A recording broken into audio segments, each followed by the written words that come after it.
You're listening to Civic Media. You can tune into any of our live shows on any radio station across the state with the Civic Media app. Find us in your phone's app store and listen anytime, anywhere.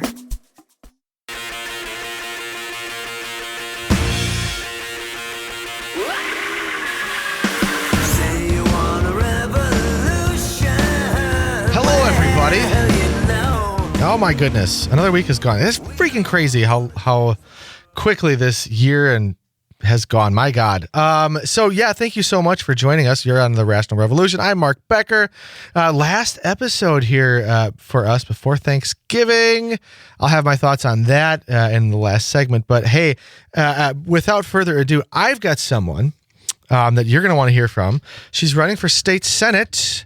I have Emily Tseffos. Hello. Right here. What's going on? You know, a lot. You're busy. Yeah, we're busy. What's new? Not much. No, just running around like in a million directions most days. But here we are. Yeah. I'm glad to be with you. Well, I'm glad you're here. Because so often we get distracted by the national stuff and it's insane. But I think what we have in Wisconsin is a really incredible opportunity to have something that we haven't had since 2010 for sure. Mm-hmm. It's been a while. It's been a minute. And I think you're going to be part of that solution. I hope to be. Right? I do. Yeah. So talk about that. What's your district? Where are you? So it's Senate District 19. So it's the rural western parts of Outagamie County. And then it goes into Wapaka, Waushara, a teeny tiny bit of Portage County, and then Winnebago as well. Nice. So it kind of like skirts around like the Oshkosh, Needham, Menasha, Appleton. Like anything that's suburban or rural is the 19th. So okay. It's a big area. The city of Wapaka? Yep.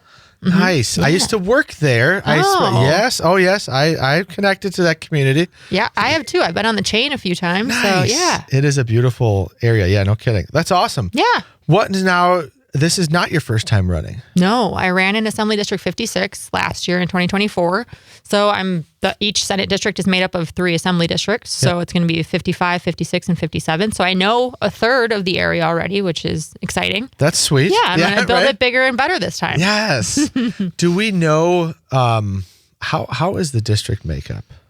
It is, again, a lot of rural communities. So it skews a little bit older in most places. It does, again, it covers Greenville and the outskirts of Oshkosh. And so there's younger families as well. But it's going to be a lot of those long country roads, a lot of long driveways, talking to folks that are working really hard out there. Do they know a mix of what the percentage is? Do they know, Well, with the new maps, it changed the Senate district lines, obviously. And so this last cycle, I think Trump won it 62%. So it's an uphill battle. We're chipping away at a mountain, but I'm excited to build on what we built last time. I think that was an enigma. Yeah? I do. I like that. Yeah. Well, because, it's in... you have conversations with people. I think that the Trump in every analyst, they're like, well, yeah, that was a Trump year, so they can't really count that. You know? Yeah. He is not a normal candidate on or the Republican. A person. He sucks. You said it, not me. So Mark. much. So no, that is a lot goes into that decision. It does. Yeah. But I think for me, it was, you run in a way I talked to thousands of people on their front doorsteps and sat down at kitchen tables and stuff. And it's been those stories and those people don't go away. Yeah. I felt like it hit a brick wall in November of 2024. I was like, oh my God. Yeah. But to go from that and say, the problems persist and the people in charge in Madison, who have the majority right now on the Republican side, are not alleviating the problems that these people are still experiencing. So let's see if we can get some new leadership, some new blood in there that's ready to make some change. Yeah, that would be freaking sweet. And it's crazy. You go through that whole campaign cycle, and you hit the brick wall, and you just pass out. Yeah, I did for a minute there. Yeah, but then you get back up, and you're like, screw it, let's do it again. Yeah, I run marathons, so it's kind of, it reminds me of that, where it's at the end, you don't ever want to be asked, will you ever do this again? But after the pain subsided just a little bit, you're like, you know what? That I learned a lot. Like I actually enjoyed the process, and we're gonna do it. So talk to us about yourself. What's your background? I was running marathons. You're nuts. I am. Yeah. Yeah, I couldn't do that. Yeah. What do you do for a living? So I used to teach. I was a classroom teacher for a while there, and then we have 3 kids, so they're getting older. 2, like we have a 10-year-old, 8-year-old, and then my youngest is 7. He's also adopted and has some pretty significant special needs.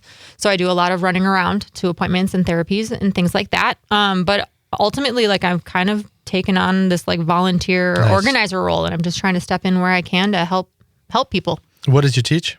I taught language arts and literature in a middle school setting. Yeah. And I also taught in Mexico and Nicaragua for a little bit. But for real? Yeah.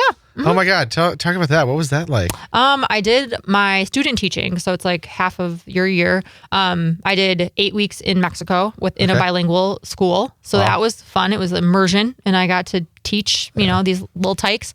And then I was in Nicaragua, like in a coffee growing region for a while. And I got to teach like in a school, 1-room schoolhouse with a dirt floor, and talking to folks that are working on the mountainsides with their families. Yeah. How was that? It was eye-opening. Yeah. Like it really opened my eyes to like what abject poverty looks like in a setting like Nicaragua, a developing country. But also like that community aspect, and just connecting with people and how important that is. And that I think we've gotten away from that, like in our society, because we're able to be so individualistic. We travel freely, like there's so much wealth in this country. And so it's like not so much about the neighbor down the road. I want to get back to like knowing my neighbors, right? And like showing up for each other. So it's, man, like that would give me such, I'm going to talk about it in the last segment, but it's such perspective. You hear people complaining. It's like, bro, you have no idea. Right. I know. Exactly. Is it really a problem? No. Right. But then I think it also would cement a little bit of like what really is a problem, and I mean that by like, you look at the state legislature and how there's no willingness, no desire, nothing to actually solve problems with people from opinions that are different from them. Yeah. I mean, 100%. It's like and that is, I think these things have never been working for so many of us for so long. And I think just getting back to that, rolling up your sleeves, fixing the immediate problems when you can, but like refining programs and systems so that they actually function for people that need them, instead of being like, you have the wrong letter behind your name or on your little placard. And therefore like, no, like Robin Voss yesterday or whatever, earlier this week with the postpartum Medicaid extension. And then like, you have bipartisan support, man. It just was, you can't seem to get past your own self. And it's sad. It is sad. And, it's interesting to see that. And I would have thought that the ideas would have changed when they see what's coming. Right. And it's like, you've pissed a lot of people off these last, freaking 20, 15 years. You might want to build some bridges and mend some fences here, because no one's going to want to work with. No. And frankly, if you're not willing to solve the problems, like get out of the way. Yeah. Like get out. So. Right. And I've talked with Senator Chris Elfheim about this, and it was interesting. Like in the legislature, you can't even get a bill to the floor.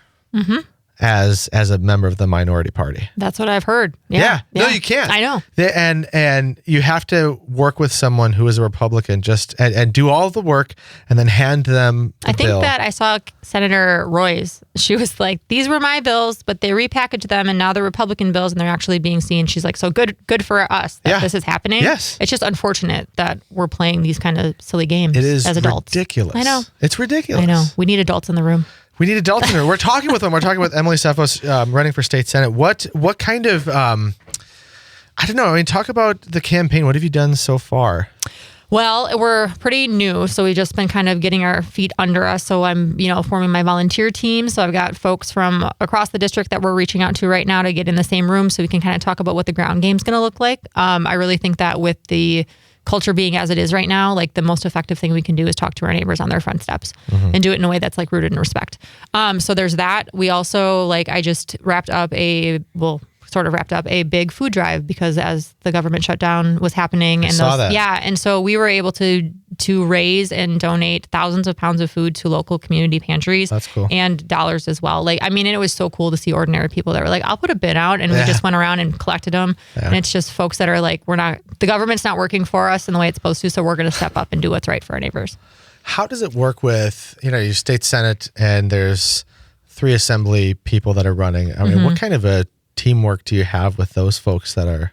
It's a good question because typically, like, to my knowledge, I'm relatively new to the running side of things. Like, there hasn't been a lot of coordination, but we're changed. Like, that the goal for me in 19 is to change that, where I'm working directly with all of the assembly candidates to make sure that we are like supporting each other, that we are helping to cover the ground, because these are all non-targeted districts, which is an important thing to mention. Yeah. So we were not going to get the same help that somebody in a Waukesha or in Appleton or wherever, or Green Bay is going to get. And so we really need to like create our own wind out there. Yeah. And so the most like the communication and the collaboration that we can do to make that happen for each other, I think will be really important. And also just continuity wise, so that you're not like being like, run as a Democrat in an unwinnable district and let's do it again, because that's a really hard ask for people. So yeah. When I was a Republican back in the day, my first race that I worked on was the 88th Assembly District. And it was John Klinke. And one of the things that he did, and he was successful at it, was he was running, and they all kind of helped out the candidates that were running in Senate and Congress and all of that. They all worked together. Yeah, I think it's like getting out of that space. They have to do that. They have to, because otherwise you're operating with, I think that because it's such a hard thing out there to run. But like if you operate with the scarcity mindset where you're like, those are my voters, like that's never going, those are my donors or whatever it is, that's never going to work. Dumb. Yeah. And so we just really need to be rowing together and like bolstering each other. So that's the plan.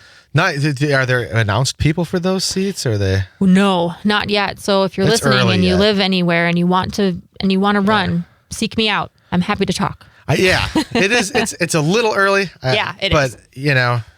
But I think too, if the district is going to be a little bit difficult, I think the longer runway you can have in these districts, just because like you have to earn trust, right? And I can't show up 3 months before an election and be like, I'm here, vote for me, because they won't. But if we can just establish ourselves as like, we're here over and over again, like I have to believe that people will be like, oh, she keeps showing up and doing these things. Right. Like she clearly cares about us enough, or she's got enough time in her hands to make it happen. Or both. Yeah. That's important. Yeah. Yeah. Cause I mean, it's like, oh God, it is like running a marathon. There's a lot that you have to do. Yes. And we're only at like mile 2. So hop on in. Good Lord.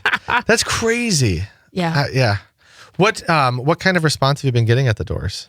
I mean, people are kind of way early to do doors, super early, though, too. and it's not the same kind of doors, right? Like I'm obviously not going and being like, vote for me, like nomination, right? But can you circulate right now?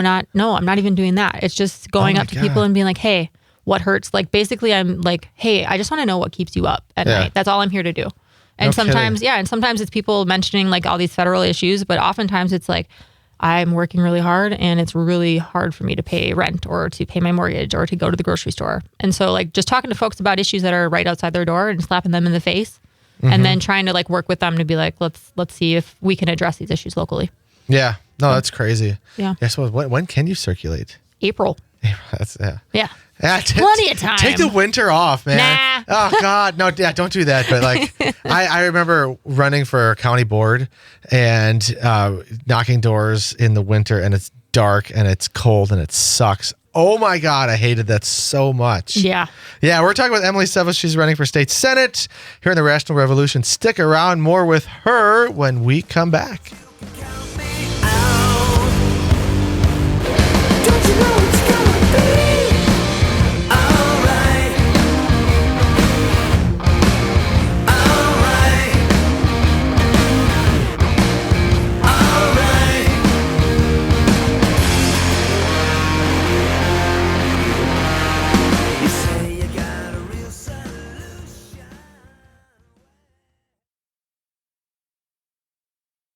You're listening to Civic Media. Stay up to date on the latest news and information for your local community and Wisconsin by signing up for our free email newsletter. Visit civicmedia.us/email to get started.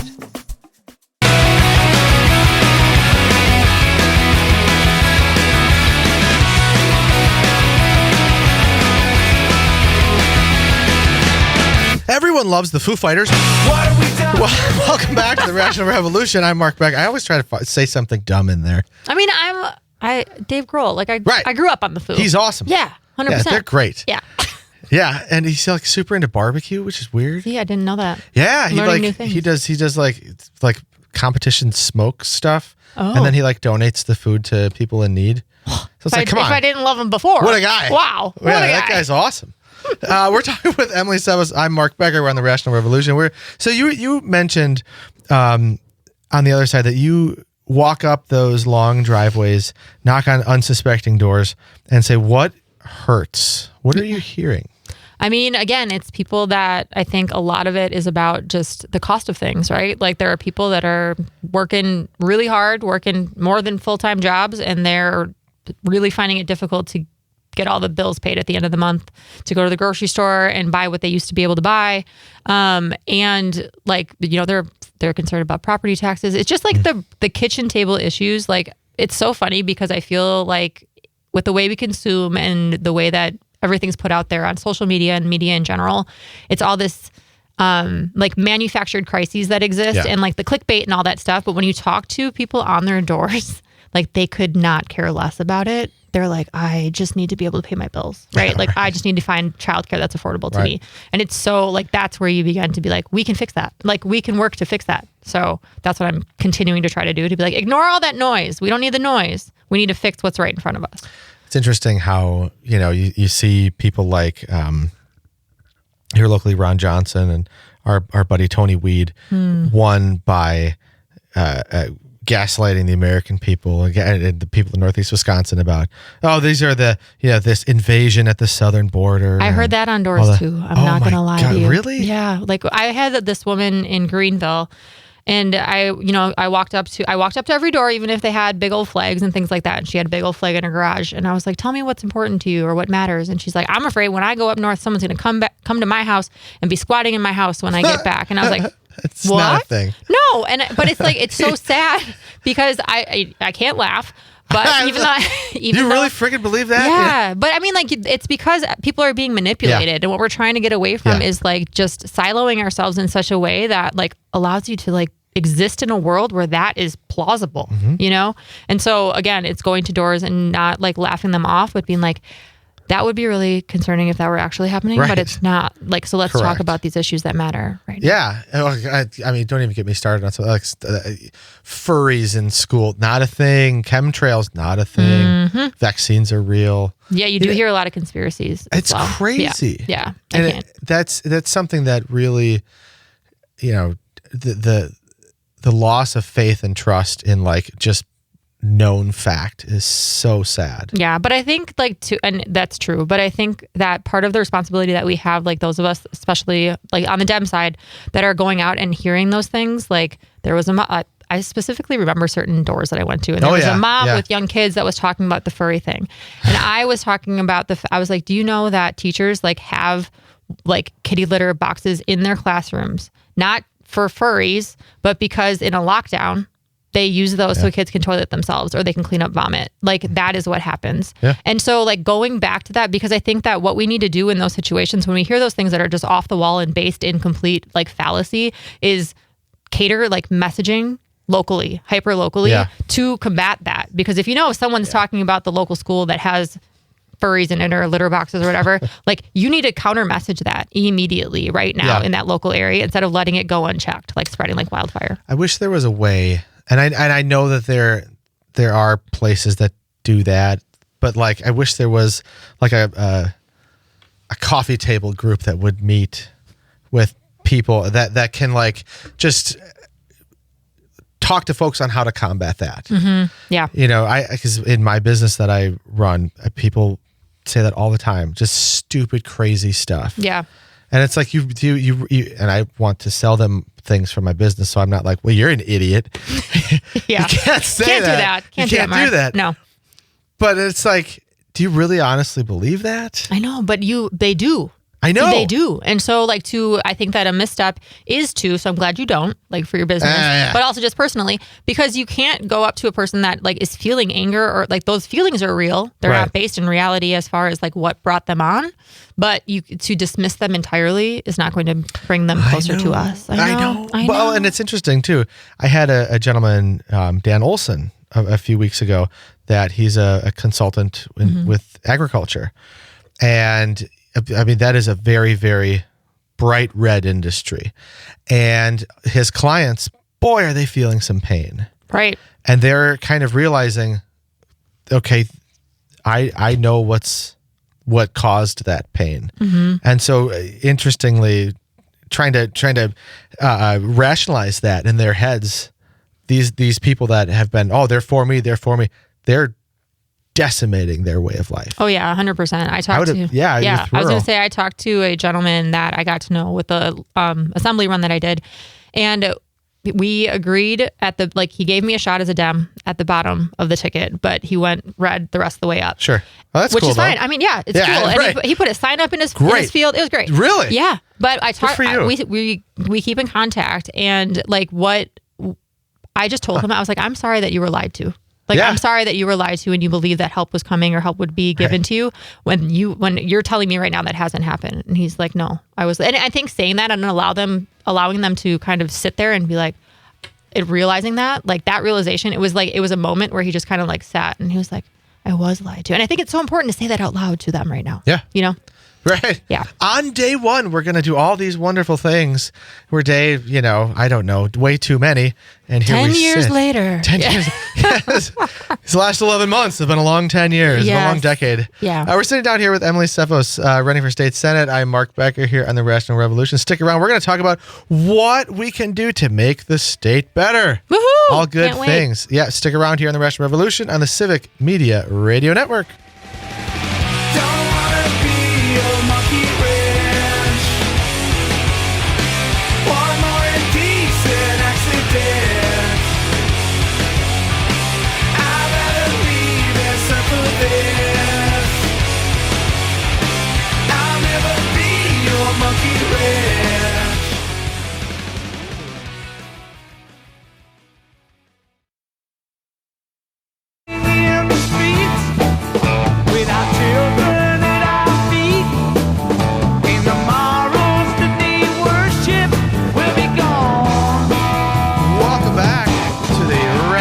Hey, if you like what we have to say, and why wouldn't you?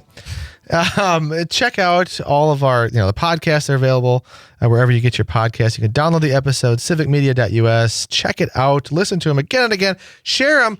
All the things. And again, we are sitting here with Emily Tseffos, running for state senate here. So we talked about doom and gloom and I was like, let's talk about cool stuff, because I think I talked about it last week or the week before that we really have seen some momentum. Yes. We saw some electoral big news. Right. And I do think that was kind of the start of a pretty darn big wave. I think the most historic wave happened during the Trump 1.0. I think during Trump 2.0, this is going to be a massive, massive tidal wave. I think so as well. I think the winds are shifting. Oh, yeah. I'm excited to see what happens in 26.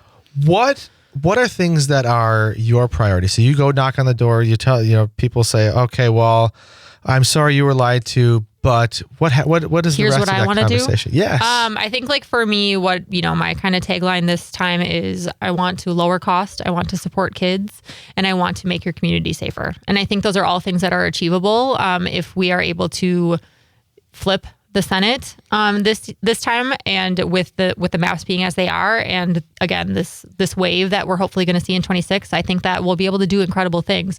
And so lowering costs means that we are keeping we're keeping our chains as far as the production and consumption of goods as local as possible. So Wisconsin first, and making sure that we're supporting our farmers and the people that are producing these things, making sure that we are supporting our kids, affordable childcare for families, making sure we're actually investing in our public schools. These are all things that we can do. And if we do them right and we do it in a way that is fiscally sound and studied, so that we're not just throwing money at a wall, we can keep property taxes from continuing to rise if we fund our schools correctly. Like we keep underfunding these things, and then we wonder why they're asking us to increase our property taxes. Well, right.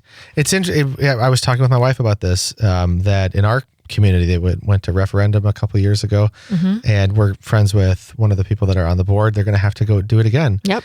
And my God, and went on a tangent about like how these voucher schools that are unaccountable and all of that are getting all of this money. Well, wouldn't it be great if we would just take the money that should be going to public schools and give them to the public freaking schools? Right. I mean, that would be great. Like, I think about the fact, so I have my 3 kids. Two of them actually go to a private school system that we love and care about. Sure. My youngest son has special needs. He cannot go to a private school.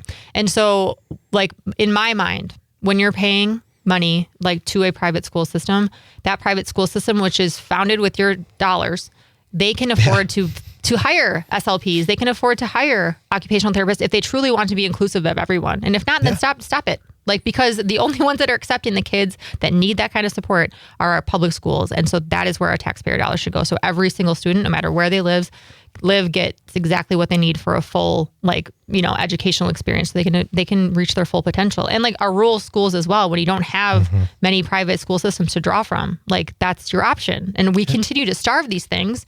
And then we see 200-ish districts go to referendum every terrible. Electoral cycle. That is a chronic problem. Let's fix it. Yeah, it's a huge problem. Yeah. So I'm just talking about that kind of stuff. And then also just with our safer communities, like making sure that we're supporting police officers. I talk to a lot of departments that are in more rural areas that talk about the strain that mental health plays on their resources and the time that they spend with their community members, because they're not well trained in how to support someone having a mental health crisis. Right. And if we actually rethink how to support and budget for and make sure that they have what they need, it'll free up the officers themselves to do the jobs that they're supposed to do, so that someone else can deal with the mental health issue, aspect of it. Crisis. Yeah. We try to give them all the tools on their tool belt, but that's one that they really don't. No, and they shouldn't. Right. And you talk to people like I talked to the police chief in Grand Chute, and we were talking about the fact like they live on that corridor, the 41 corridor going up north.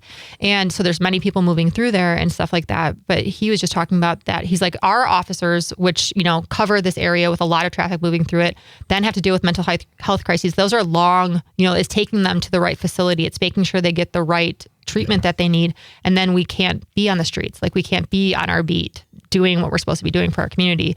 And it's a tough thing, but I think that too often we're making these rules up and doing these budgetary things in Madison without talking to those people. And I'm like, center those voices so you can solve the problems.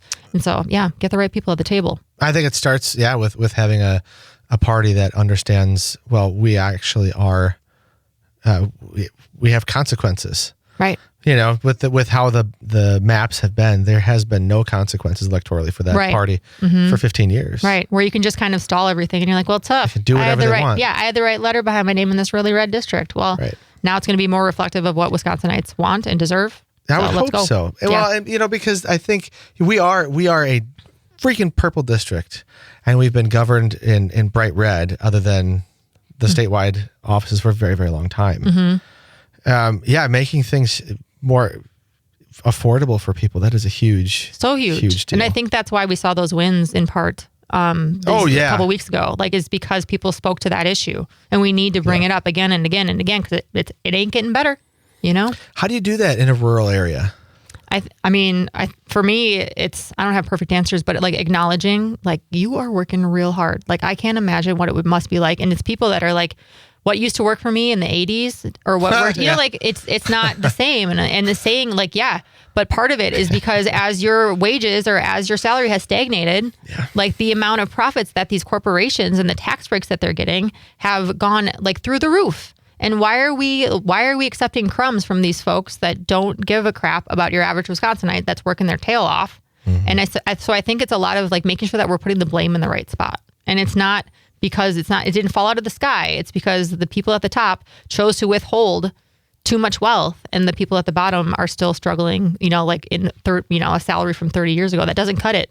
anymore. It doesn't cut it. And then it also makes it so much more expensive for everybody else, including small businesses, to try to be competitive. And then trying to get those small businesses to have the access to the capital that they need is really, really difficult too. Yeah. And I think that's another like good point about like the bureaucracy and the way that we are setting up our small businesses and making sure that we're cutting the red tape where we can so that they can like invest in their community and invest in these dreams that they have, and they can like make it work. They can make it happen. And I think we could do more in the state legislature to make sure that we are bolstering those entrepreneurs so that they can bring money back into our local economy. Yeah, that would be sweet. Right? Right. Well, it is sad. It's frustrating because, you turn on the news and all you see is people that are really, really struggling from groceries to they can't afford a house to do I have to get another job, a third, fourth job, right, just to pay for childcare.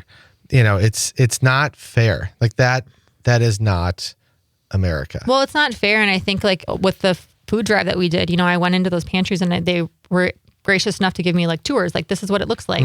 And I asked them, each one of them, I was like, have you seen an increase? And at that point, because the government was still shut down, yes, they had seen an increase. But I said, even if it reopens, do you anticipate that you're going to see more people coming through? And they're like, oh yeah, like definitely 100%. And I talked to a gentleman out in New London this morning who's a disability advocate, and he was saying that his amount of food share that he gets has been cut in half, even with the government reopening, and that's the way it's going to stay. And I was like, what does that mean? He's like, I go to more food pantries, and thankfully I have a car, so I can get around to different ones. But like, we need to remember that when we're fighting amongst ourselves at the bottom here, like they are laughing all the way to the bank at the top. And I'm tired of it. So I think we just need to, like, every time we're out there, say, when you are defending corporations and the like wealthiest of the wealthy, before you are thinking about your average Wisconsinite, you are not representing your constituents. This is not what this is supposed to be about. Like the greatest good for the greatest amount of people means that you are fighting for working class folks. Well, you're exactly right. And I think, we haven't felt the real impact of the Trump administration yet, because you look at all of these, for example, all the tariffs that happened. And even if the Supreme Court says, yeah, you can't do that, we've already pissed off all of these countries. So even taking those tariffs away, they have started, building relationships with other countries to source things that we would normally give to them, like soybeans and beef and all of these things. That's not going to just rubber band bounce back to what it was. No. So that means the more local we can get is so much more important, because we have to be more self-reliant, because they screwed it up at the top. Right. I think it's about neighbors getting back to, like, again, the community thing that we talked about at the top of the hour is like saying, let's not worry. No one's coming to save us. And frankly, like, they have proven to us time and time again with this administration that they don't give a crap. Right. And so if that's the case and no one's looking out. They got a sweet ballroom though. So, it's so cool. It is very Marie Antoinette of them. But like, I just feel like we need to get back to being like, you know what? We take care of us. We take care of us. Like, until the government can get their crap together, we take care of us. And frankly, like, let's do both things, where we solve the immediate need, the urgent right now, but we're also electing the right people that are going to say, like, unapologetically and boldly, this has never worked. We're going to fix it. We don't have time to wait. Like, let's just go. And I think it's really important, and for everybody that's running in a statewide office, or really any office, I think in November, people on the left, they have to work together. Yeah. This is an opportunity that we haven't had since I've been in politics. I've seen it from the other side. And this seems a lot like that in 2010, when there was a huge shift. And from someone running for Congress to state Senate to assembly, that we all have to work together. We all have to work together, because if you have, if you have people that are doing the whole, these are my votes, oh my God, that is the worst thing in the world. I will say that's a good point. Like, and I'm 100% on board for that. I think what's really cool about this moment too, is that with everything going on, like, from the very center independent kind of folks to the farthest of the left, like, we're finding our places to say, if you're rowing in the same direction, get in the boat. Yeah. Like, get in the boat. And that's what people are doing right now, where it's like, we can argue about like semantics and like approaches later, but for now, get in the boat, row with us, because we don't have time to be quabbling. Well, I trust the people on the left's ability to figure it out so much more than I would trust people on the right. Right. To figure it out, because people on the left center, their ideas and their beliefs and what they want to do on what is going to help the most people. Mm-hmm. The greatest good for the greatest amount of people. Mm-hmm. So we have just a little bit left. How do people reach out to you? How do people say, hey, I want to volunteer? Because, man, if this is not a targeted district, which why the hell isn't it? Anyway. I feel like every district should be targeted this year. Oh, my you know God, what I'm saying? right? Yes. Yeah. That's ridiculous. Yeah. How do people get a hold of you? So I am on all the social medias, or at least I try to be. So you can find me it's just Emily Tseffos for Wisconsin, and it's Tseffos, very Greek name. Right. But I'm also at emily4wi.com. I have a website. Nice. But I'm trying to be everywhere. And if you are in the area and you want to help out at all, like time, talent, and treasure, I will take it. Yes. Yeah. And I think other than that, reach out to all your local candidates because they're going to need help too. Yeah. Yeah. And then if people want to donate. Yep, just emily4wi.com. I've got a donate button there, like any good candidate should. Yes. What an adventure this is going to be. It'll be fun. Yeah, I'm excited to build something, I think unique and special out there. So this is going to be as Joe Biden once said, a big bleeping deal. A big deal. Big Let's deal. go. Emily, thank you so much. I want to keep this going, and we'll have to have you back on to get an update on how it's going. Sure. Yeah, in love a couple it. months. That would be awesome. In the meantime, find her, talk to her, and help her out. Thank you so much. Again, this is Mark Becker on the Rational Revolution. You'll be right back after this with my thoughts.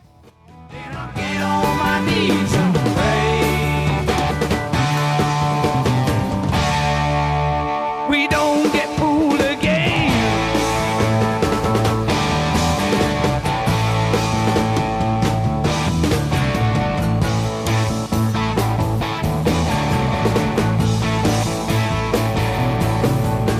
A change it had to come. We knew it all. You're listening to Civic Media. Find the latest news, information, and archives of all your favorite shows on the Civic Media website, civicmedia.us. Just another word for nothing left to lose. Nothing. I mean, nothing, honey, if it ain't free. Yeah, feeling good was easy now when he sang the blues. So many thanks to Emily Tseffos. Again, Tseffos. You should really help her out because I think she would be a dynamite state senator. And with everything that's going on, with the winds of change that are blowing, I think there's not a better person for that district who cares more than what she would do. Oh my God, she would be fantastic. And I'm really glad that she had a couple minutes to spend and hang out with us. But yeah, let's all support her and be in her corner. And switching gears a little bit. So this is the last show here before Thanksgiving. And I don't know, I wanted to talk about being grateful and, taking a minute to just reflect on where we are and what's important and all of that stuff. Because, man, let me tell you, there are people in my family that do not believe the things that I do. I remember last Thanksgiving, politics came up a little bit because this was just after, Kamala versus Trump and all of that. And we try to tiptoe around it. And I don't do that very well, not necessarily because I don't respect other people, but because, the other side in that election was just so bad. And it was, targeted with racism, bigotry, and all this stuff. And I don't do that well. But I guess I look around at where I am, and here we are in Thanksgiving, and having a little bit, as my mom would say, attitude of gratitude. Oh God, she would tell us that every day. And I really didn't understand what that meant until I probably like this year. I don't know, because, a little story that you probably, TMI, but with my family, I don't think my wife and I have like slept in the same bed for a long time. We have 2 little children, and I hang out in my son's room. He's like 8, and my wife is with our daughter, and she's 4. And that used to like just drive me nuts. And then I don't know what switched, because I'm like, oh, they need to be self-reliant, But then it's like, hold on.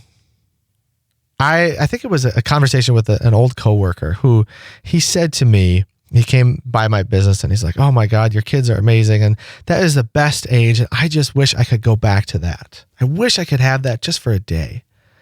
And then I went home and I was like, hold on. If this is, I'm living the timeline that guy wishes he could go back to every single day. There's your attitude of gratitude, and my son, he's like little, so he's still afraid of like Bigfoot and aliens and all that kind of stuff. So, the last thing he gets to hear at night is that he's loved.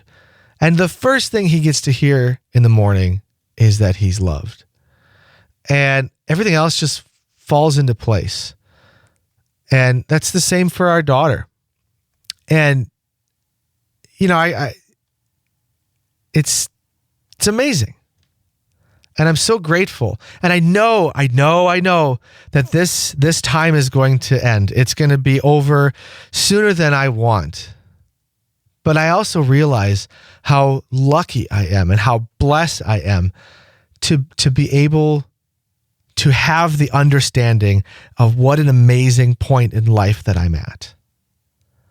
And if, years from now, if I'm old, God willing, I'm able to get that old, I want to be able to look back on life and say, hey, I had an appreciation. I had the understanding to know how blessed I was at that time right now, and that's with everything. I mean, the career that I have could go away sooner than I would like.